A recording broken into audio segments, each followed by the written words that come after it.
అద్భుతాలు వాటంతటవే పుట్టుకురావు. మనమే కష్టపడి క్రియేట్ చేయాలి. అలాంటి ఒక అద్భుతమైన సినిమానే ఈ 'కల్కి'. స్పాయిలర్స్ లేకుండా సూటిగా 'కల్కి 2898 AD' రివ్యూ చెప్పేస్తాను.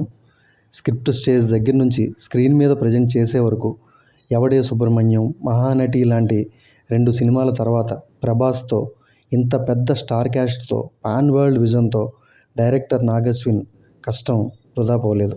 రాజమౌళి తర్వాత లేదా అంతకంటే ఎక్కువే హాలీవుడ్ స్థాయి విజువల్స్ చూడొచ్చు. 'Star wars trilogy', 'mad max' లాంటి సినిమాల్లో విజువల్స్, ఫ్రేమ్స్ గుర్తొస్తాయి. అసలు ఎక్స్పెక్ట్ చేయని విధంగా స్టోరీ ఫ్లో, విజువల్స్ ఉంటాయి. Prabhas character 'pirates of the Caribbean' సిరీస్లో జాక్ స్పారోలా కామెడీ టచ్తో ఉంటుంది.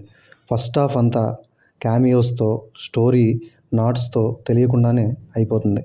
అసలు కథ, యాక్షన్ సీన్స్ సెకండ్ హాఫ్లోనే ఉంటాయి. అమితాబ్ బచ్చన్ అశ్వత్థామ క్యారెక్టర్, ఆయన స్క్రీన్ ప్రెజెన్స్ హైలైట్ అనే చెప్పాలి. ఈ మధ్య కాలంలో కొన్ని సంవత్సరాలుగా అమితాబ్ బచ్చన్ని ఇంతలా ఎలివేట్ చేసే క్యారెక్టర్ ఎవరూ రాయలేదు. యంగ్ ఏజ్లో అమితాబ్ని గ్రాఫిక్స్లో చాలా బాగా చూపించారు. హిందీ ఆడియన్స్కి ఇది పండగే. గూజ్ బంప్స్ క్రియేట్ చేసే ఎపిసోడ్స్, సీన్స్, యాక్షన్ సీక్వెన్సెస్ చాలానే ఉన్నాయి. క్లైమాక్స్ చాలా బాగుంటుంది. సీట్ ఎడ్జ్ థ్రిల్లింగ్గా ఉంటుంది. పార్ట్ 2 కోసం ఎదురు చూసేలా కరెక్ట్ ఎండింగ్లా ఉంటుంది. అంతకంటే చెప్పకూడదు.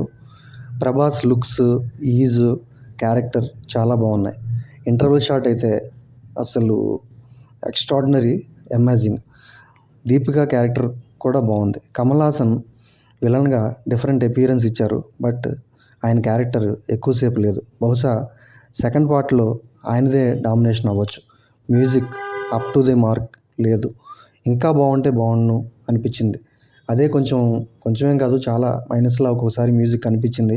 మ్యూజిక్ వల్ల కొన్ని చోట్ల సీన్స్ ఎలివేట్ అవ్వలేదు, డల్గా అనిపించాయి.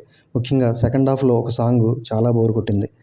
కల్కి పురాణం తీసుకుని అందులో అవసరమైన క్యారెక్టర్స్తో కాశీ, కాంప్లెక్స్, శంబాలా అనే వరల్డ్స్ క్రియేట్ చేసి అద్భుతమైన విజువల్స్, టాప్ మోస్ట్ క్వాలిటీతో ఒక విజువల్ ఫీస్ట్లా మాత్రం ఉంటుంది.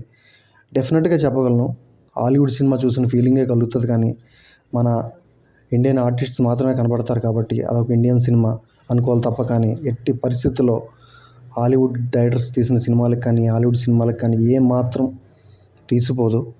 ఒక మెట్టు ఎక్కువే ఉంటుందేమో. మనం ఇప్పుడు గర్వంగా హాలీవుడ్ డైరెక్టర్స్ చెప్పొచ్చు. తప్పకుండా చూడండి, ఎగ్జైట్ అవుతారు.